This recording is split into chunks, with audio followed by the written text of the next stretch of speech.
The Erinyes were three goddesses seeking vengeance against anyone who had sworn a false oath or done an evil act.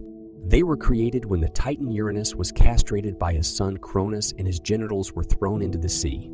The drops of blood that fell onto Gaia led to the creation of the Erinyes and the Meli, while out of the sea emerged Aphrodite, the goddess of love and beauty. When Orestes, the son of Agamemnon and Clytemnestra, killed his mother, who had killed her husband for sacrificing their daughter Iphigeneia, Orestes was tormented by the Erinyes and sought help at the Oracle of Delphi. There, he was told to go to Athens and ask for a trial. The Erinyes appear as accusers of Orestes, declaring that more blood must be spilled.